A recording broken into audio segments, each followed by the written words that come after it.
네, 이어서 애국가 제창 1절 제창이 있겠습니다.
네, 이어서 태극기를 바탕으로 저희가 순국선열에 대한 묵념 잠시 동안 하고 가겠습니다.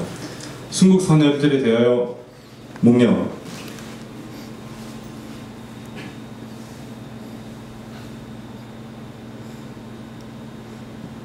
바로. 네, 다시 착석해 주시면 감사하겠습니다. 아버지는 진주 출신이시고 어머니는 김해 출신입니다. 그래서 저 나름대로는 그렇게 말하곤 합니다. 보수의 적통이다. 그래서 저는 친정집을 친가를 가나 외가를 가나 항상 어릴 때부터 그런 말씀들을 많이 듣고 자랐습니다. 그래서 아마도 제가 지역으로 이사를 해서도 뺑뺑이를 돌리게 됩니다. 그거는요, 마치 군대에서 군인을 징집하는 것과 똑같은 겁니다. 그래서 우리가 학교를 가보면 어떻습니까? 선생님 잘 좀 하세요. 우리가 고개를 엄청 숙여야 돼요. 왜냐하면 학사 종합평가에 조금만 잘못 쓰거나 잘 못한다, 예를 들어서 그렇게 써버리면은 그 학생이 대학에 가는데 지장이 있기 때문입니다. 제가 간단한 예를 하나 드리겠습니다. 제가 고등학교 때 방학 시간에 자율학습이 강제였습니다. 그때는 저는 금액을 아직도 기억합니다. 88,000원이었습니다.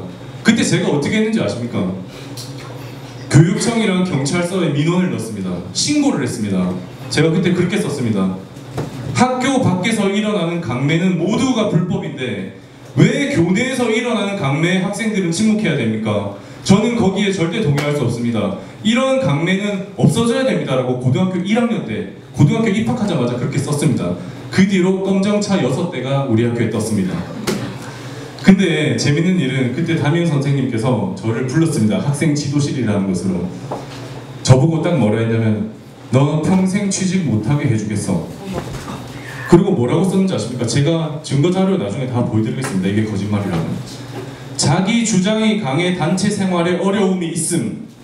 이렇게 써져 있습니다. 제 1학년 전체 생활평가에 그렇게 써 있습니다. 만약에 지금과 같은 시대였다면 제가 한국외국어대학교에 입학할 수 있었겠습니까? 절대 입학할 수 없었을 겁니다. 그나마 그때는 정시에 비율을 놓고 우리가 대학을 선택하고 학교를 제대로 선생님에게 그나마 반항할 수 있는 여지가, 저항할 수 있는 여지가 있었기 때문에 저는 한국외국어대학교를 가고 유학까지 갈 수 있었던 겁니다. 근데 지금 이 공교육을 교육 자율권을 외치지 않으면요, 저보다 훨씬 더 심한 피해자들이 생길 겁니다. 교사들은 학생들을 바른 길로 인도하기 위해 있는 사람들이지, 학생들을 가지고 자신의 봉급 생활을 하거나 학생들의 자유를 침해하거나 학생들의 미래를 가로막기 위해서 있는 사람들이 아닙니다. 그리고 지금 저는 이제 빠른 취업을 말씀드렸는데, 우리나라 결혼율이 굉장히 떨어지고 있고 대학생들이 대학생이 돼서도 성인의 역할을 제대로 하지 못하고 있습니다. 이거는 우리가 지금 공교육 시스템으로 고등학교까지 가야 되는데, 중학교까지지만 실질적으로는요, 공교육이 지금 대학교까지입니다. 우리나라 청년들의 80%가 대학을 무조건 진학하고 있고, 대학을 진학 못했더라 하더라도 대학에 가기 위해서 모두가 씨름을 하고 있습니다. 이러한 상황이 되면 남자들은 심지어 군대까지 갔다 오고요. 그런 상황에서 남자들이 제대로 취업을 하고 일을 하기 시작하는 나이수는 최소 26에서 27입니다. 어떻게 도대체 결혼을 하란 말입니까? 이 자체가 말이 안 되는 겁니다.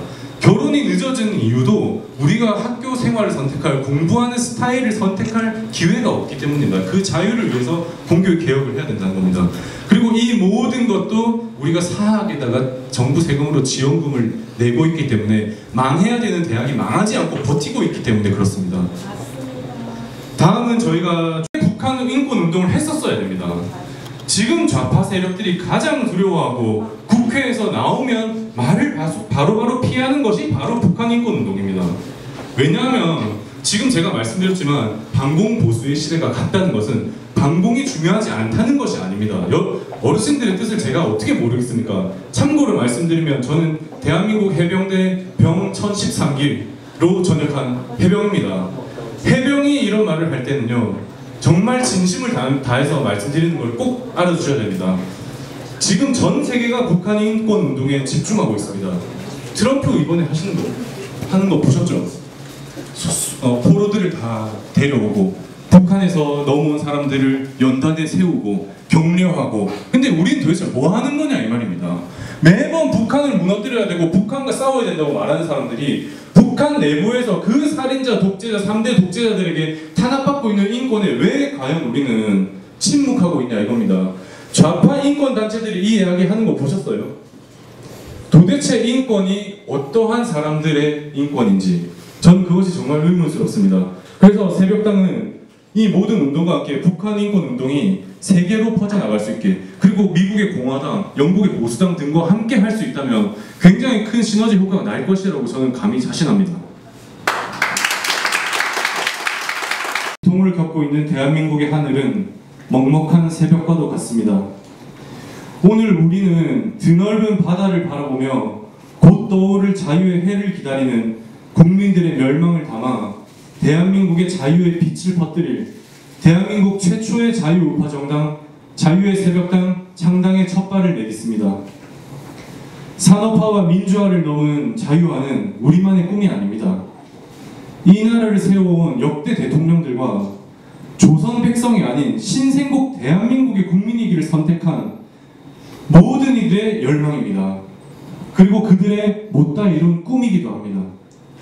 자유민주주의를 이념으로 세워진 신생 대한민국의 성장은 곧 자유가 확대되어 온 역사를 증명하고 있기 때문입니다. 그러나 오늘 우리는 자유의 해가 채 떠오르기도 전에 우리는 양반계층들의 신양반계층들의 꿈을 위해서 우리는 움직이고 있습니다. 그들은 다시 국가주의를 통해서 자신들의 입신양명만을 바라보고 있습니다. 이 칠흑같은 어둠을 보면서 어둠이 짙을수록 새벽이 가까웠다는 희망으로 오늘 우리는 이 자리에 모였습니다. 이 자리를 시작으로 자유의 새벽을 불러올 새 정당을 창당할 것입니다. 구보수와 구진보는 닭의 목을 비틀어도 새벽이 온다고 했습니다. 자연의 새벽은 그렇게도 오지만 자유의 새벽은 그렇게 오지 않습니다. 자유는 결코 공짜가 아닙니다. 자의적 정의와 명분을 내세워서 국가주의를 강화하고 자유를 억압하고 있는 구기득권 세력들의 파시즘과 같은 행태로 닭의 목을 비틀듯이 우리의 새벽을 막으려고 한다면 나 개인의 몸에서 피를 토하면서 울어서라도 새벽을 불러올 것이라는 그런 의지로 투쟁해서 자유를 쟁취해내는 것이 우리 자유시민이요, 그 자유시민이 모인 당이 오늘 첫 발을 내딛는 자유의 새벽당입니다. 자유의 새벽당의 최우선순위는 자유에 있습니다. 국회의원 한 명 없는 정당, 계보가 없는 정당이지만 우리는 자유 대한민국의 건국을 완성하는 정당이 될 것입니다. 우리는 언론과 기득권의 손가락을 받더라도 비겁하게 몸을 사리지 않고 자유를 부르짖는 정당을 만들 것입니다. 우리는 동시에 모든 자유시민이 참여할 수 있는 대중정당으로서 오로지 자유의 확장이라는 큰 뜻을 가지고 모인 넉넉하고도 열린 정당이 될 것입니다. 대한민국 최초의 풀뿌리 정당, 자유를 꿈꾸는 모든 이들을 위해 땀 흘리기를 마다하지 않는 정당이 되어 이 땅에 다 이루지 못한 자유의 바람을 반드시 만들겠습니다. 이렇게 자유화를 이루어내는 것은 자유시민들의 의지입니다. 여러분들의 의지인 것입니다. 자유의 새벽당은 뜻을 같이 하는 시민들의 자발적 참여를 바탕으로 개방적이고 깨끗하고 외면과 내면 모두가 세련되고 나이와 종교, 성별, 모두 상관없는 자유의 꿈이 가슴에 뛰기만 하면 누구든지 당원이 될 수 있는 그런 정당이 되겠습니다. 그런 정당이 될 수 있도록 꼭 자유의 새벽당과 함께 해주십시오. 자유시민 개인의 작은 땀방울과 희생과 눈물이 모여서 자유의 건국이라는 큰 물결을 이루리라고 믿습니다. 오늘 발기인 대회는 단지 시작일 뿐입니다.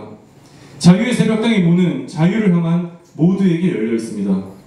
새로운 꿈은 단숨에 절대로 완성되는 것이 아닙니다. 기득권 세력의 노욕과 방만에 맞서 자유 대한민국을 건설하는 일에 함께 동참해 주십시오. 감사합니다.